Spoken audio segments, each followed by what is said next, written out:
தமிழ்நாட்டின் வரலாற்றில் மட்டுமல்ல, இந்திய வரலாற்றில் அரசு வேலை வாய்ப்புகளில் வேலை வாய்ப்பை தருகிற அன்றைக்கே, பணி ஆணைகளை தருகிற அன்றைக்கே அவர்களுக்கு கலந்தாய்வு நடத்தி அவரவர்கள் விரும்புகிற ஊர்களுக்கு, குறிப்பாக சொந்த ஊர்களில் இடமிருந்தால் சொந்த ஊர்களில், அடுத்தடுத்து அக்கம் பக்கத்தில் இருக்கிற ஊர்கள் அவர்களாகவே தேர்ந்தெடுக்கிற வகையிலான வாய்ப்பை தந்து ஒரு கவுன்சிலிங் நடத்தி பணியாணைகள் தரப்பட்டு வருகிறது.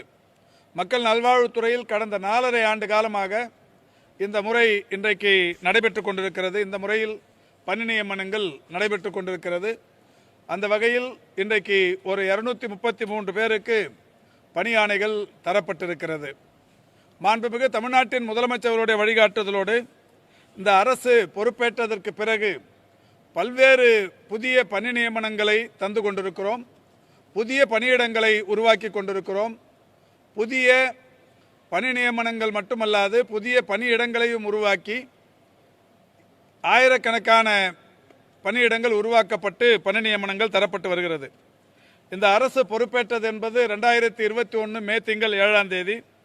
அதற்கு பிறகு இதுவரை இந்த துறையில் நியமிக்கப்பட்டிருக்கிற மருத்துவர்கள் 4337 மருத்துவர்கள், 1091 மருந்தாளுநர்கள், 131 உணவு பாதுகாப்பு அலுவலர்கள், 40 இளநிலை பகுப்பாய்வாளர்கள், 48 இயன்முறை சிகிச்சையாளர்கள், 344 ஆய்வக நுட்பர்கள், 1145 இதர மருத்துவம் சார்ந்த பணியாளர்கள், இவர் சித்த மருத்துவ பணியாளர்கள் 115 பேர், மருத்துவர் மற்றும் பல் மருத்துவர் உளவியல் பேராசிரியர்கள் என்று ஒரு 572 பேர், தமிழ்நாடு உணவு பாதுகாப்பு துறையில் முதுநிலை பகுப்பாய்வாளர்கள் ஒரு 15 பேர், இப்படி தொடர்ச்சியாக 1231 பேர் கடந்த 2 மாதங்களுக்கு முன்னால் செப்டம்பர் மாதம் 22ஆம் தேதி கிராம சுகாதார செவிலியர்கள் ஒரு 1231 பேர் என்று இதுவரை MRB என்று சொல்லப்படுகிற மெடிக்கல் சர்வீசஸ் ரெக்ரூட்மெண்ட் போர்டு என்கின்ற அந்த அமைப்பின் சார்பில் மிக நேர்மையாக வெளிப்படை தன்மையோடு இந்த பணி நியமனங்கள் 9072 பணி நியமனங்கள் தரப்பட்டிருக்கிறது. அடுத்த வாரத்தில் 2147 பேருக்கான அந்த அறிவிப்பு வரவிருக்கிறது. அதேபோல் செவிலிய உதவியாளர்கள் ஒரு 1030 பேர். நிறைய இவைகள் எல்லாம் வடக்கு மண்டலத்தில் இருந்தவைகள்.